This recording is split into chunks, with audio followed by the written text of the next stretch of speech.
আহ, আমি সকলোৱে জানো আগন্তুক 9 এপ্ৰিল তাৰিখে অসমৰ বিধানসভা নিৰ্বাচন আৰু বিধানসভা নিৰ্বাচনৰ আগে আগে সমূহ ৰাজনৈতিক দলসকলে নিজৰ প্ৰচাৰ কাৰ্য তুংগত কৰি তুলিছে আৰু আমি UPPL হৈ আঞ্চলিকতাবাদী এটা দল হৈ আমিও আমাৰ প্ৰচাৰ কাৰ্য তীব্ৰতৰ কৰিছোঁ।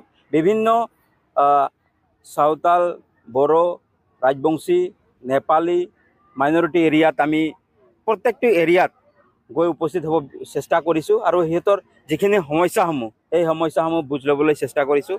বিশেষকৈ আজি আমি ইয়াত জয়পুৰত উপস্থিত হৈছিলোঁ।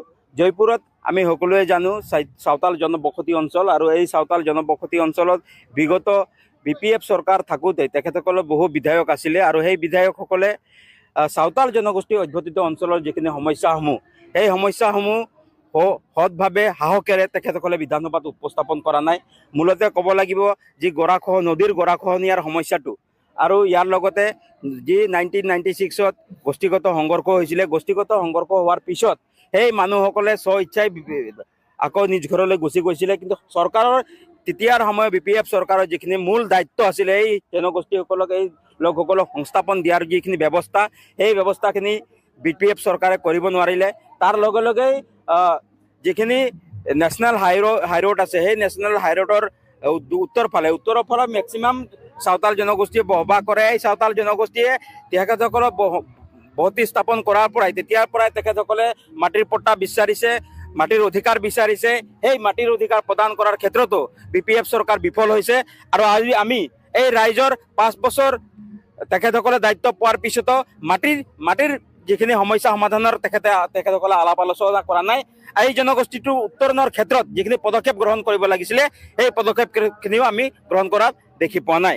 এইটো কাৰণে আমি কৈছোঁ যে যিহেতু লৰেন্স ইছলাৰী ডাঙৰীয়াই কোকৰাঝাৰ সমষ্টিৰ পৰা যিহেতু বিপুল ভোটত যোৱা 5 বছৰ আগত বিজয় হৈছিলে, এইবাৰো তেখেত প্ৰত্যাশী আমি সমূহ চাওতাল জনগোষ্ঠীক আহ্বান জনাইছোঁ শান্তিৰ কাৰণে লৰেন্স ইছলাৰী ডাঙৰীয়াক দিব লাগে, যুৱচামে লৰেন্স ইছলাৰীক দিব লাগে আৰু যুৱচামৰ সংস্থাপন আৰু আনএমপ্লয়মেণ্টটো ছল্ভ কৰিবৰ কাৰণে সংস্থাপন পাবৰ কাৰণে লৰেন্স ইছলাৰী ডাঙৰীয়াক সকলোৱে ভোট দিব লাগে। সেইটোৰ কাৰণে আমাৰ আহ্বান আৰু প্ৰচাৰ কাৰ্য চলাইছোঁ। আমি সকলোৱে জানো আগন্তুক 9 এপ্ৰিল তাৰিখে অসমৰ বিধানসভা নিৰ্বাচন আৰু বিধানসভা নিৰ্বাচনৰ আগে আগে সমূহ ৰাজনৈতিক দলসকলে নিজৰ প্ৰচাৰ কাৰ্য তুংগত কৰি তুলিছে আৰু আমি UPPL হৈ আঞ্চলিকতাবাদী এটা দল হৈ আমিও আমাৰ প্ৰচাৰ কাৰ্য মই আগন্তুক দিন পৰা BPFৰ কৰ্মী আছিল। BPFৰ কৰ্মী মানে যে দতমা 2 নং সমষ্টি যেনেকুৱা ৰবিৰাম নাৰ্জাৰী আছিল EM, সেইকাৰণে মই বহুত কামো কৰিছোঁ আৰু বহুত কষ্টও কৰিছোঁ।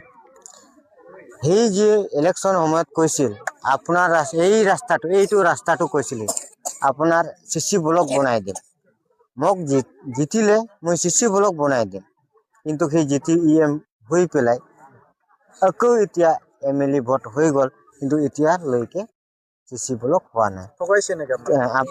ৰাজ্যক ঠকাইছে ৰবিৰাম নাৰ্জাৰী মোক ৰাজ্যক ঠকাইছে। সেইকাৰণে মই UPPL যোগদান কৰিলোঁ। ৰাজু নাৰ্জাৰী এতিয়া আহিছে, আপোনালোকক কি কৈছে ৰাজু নাৰ্জাৰী এতিয়া আহি পেলাই ভালে, সেইকাৰণে মই যোগদান কৰিছোঁ। ৰাজু নাৰ্জাৰী মানে এই ব্যক্তিগত ময়ো জানো আৰু এই মোৰ চান্তালৰ যেনেকুৱা লিডাৰবিলাক আছে সেইবিলাক ময়ো ভালো জানো।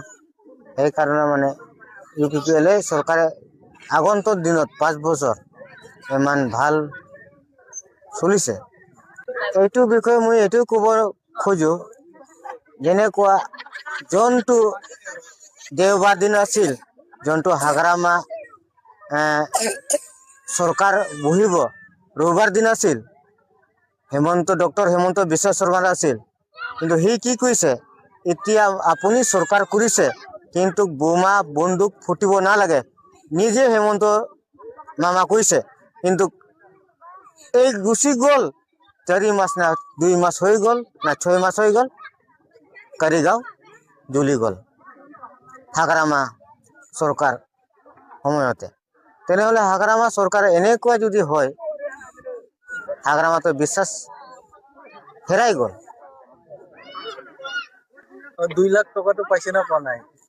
মই নিজে BPF কৰ্মী আছিল, ব্লকত গৈ পেলাই মোক কি কৈছিল, আপোনাৰ তাত লেখা পঢ়া মানুহ, আপোনাক গোটেই মেট্ৰিক পাছ ল'ৰাবিলাক 2 লাখ টকা কৰি পাব। নাই, ঠগাইছে নেকি? ঠগাইছে।